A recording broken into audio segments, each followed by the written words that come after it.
열왕기야. 멸망으로 가는 길. 본문 내용 정리. 엘리야의 승천과 엘리사의 사역 1장부터 8장. 악한 왕 아하시야가 다쳐서 바알세불 신에게 물으려 하자 엘리야가 이스라엘에 하나님이 없어서냐며 책망했어요. 왕이 군사들을 보내 엘리야를 잡으려 했지만 하늘에서 불이 내려와 군사들을 태웠어요. 얼마 후 엘리야가 하늘로 올라갈 때가 왔어요. 제자 엘리사는 스승을 따라가며 갑절의 영감을 달라고 구했어요. 엘리야가 불수레와 불말들을 타고 회오리 바람에 휩싸여 승천하자 엘리사는 떨어진 겉옷을 집어들고 요단강을 갈랐어요. 그 순간부터 엘리사가 새로운 선지자가 되었죠. 엘리사는 많은 기적을 행했어요.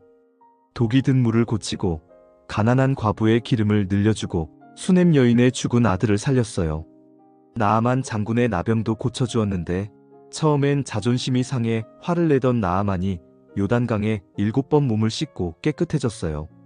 이스라엘의 악한 왕들 9장부터 17장. 하나님은 예후에게 기름을 부어 아합의 집안을 심판하게 하셨어요.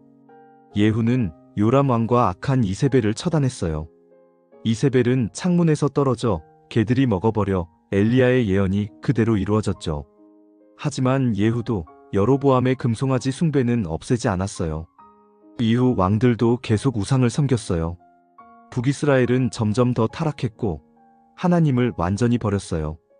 결국 북이스라엘은 아수르에게 멸망당했어요. BC 722년 사마리아가 함락되고 백성들이 포로로 끌려갔어요. 성경은 그 이유를 분명히 말해요. 저희가 자기들의 하나님 여호와를 버리고 다른 신들을 경외하였기 때문이라고요. 유다의 선한 왕들 18부터 20장. 남유다에는 좋은 왕들이 8명 정도 있었어요. 그중 대표적으로 히스기야 왕은 산당을 없애고 성전을 깨끗이 하며 여호와만 섬겼어요. 아수르 왕 산헤립이 예루살렘을 포위하고 히스기야를 조롱했을 때 히스기야는 그 편지를 펼쳐놓고 하나님께 기도했어요. 그날 밤 여호와의 사자가 아수르 군대 18만 5천 명을 쳐서 죽였고 산헤립은 도망쳤다가 자기 신전에서 아들들에게 죽임을 당했어요. 히스기야가 병들어 죽게 되었을 때 그는 통곡하며 기도했어요.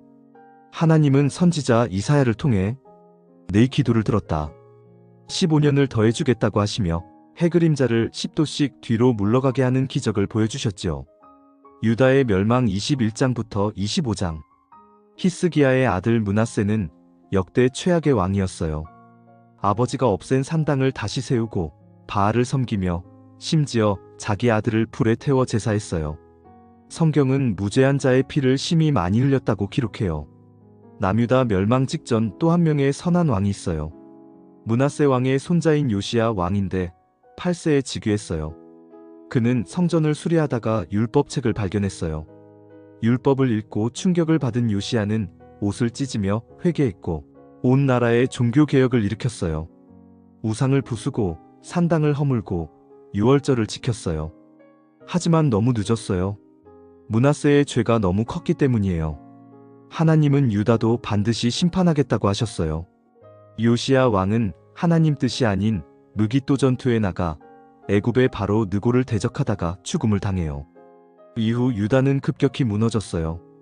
바벨론 왕 느부갓네살이 3차례에 걸쳐 예루살렘을 공격했고 마지막 왕 시드기야의 눈을 뽑아 포로로 끌고 갔어요. BC 586년 예루살렘 성전이 불탔어요.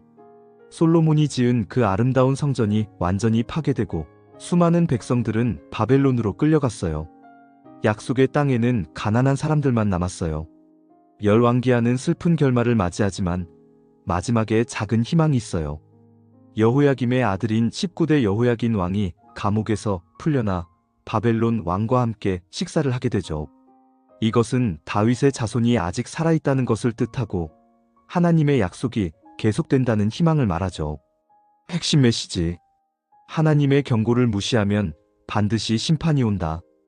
열왕기하는 하나님이 얼마나 오래 참으시는지 보여줘요.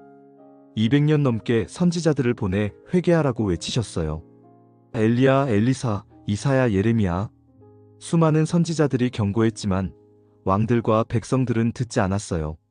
북이스라엘 19명의 왕 중 단 한 명도 선한 왕이 없었어요. 남유다는 히스기야와 요시야 같은 좋은 왕이 있었지만 결국 므낫세의 악행이 너무 커서 멸망했어요. 하지만 이것이 끝은 아니에요. 하나님은 징계하시지만 완전히 버리지 않으세요. 포로로 끌려간 백성들 가운데서 다시 돌아올 사람들이 있고 그들을 통해 메시아이신 예수님이 오실 것이었으니까요. 삶의 적용. 첫째, 작은 경고를 무시하지 마세요.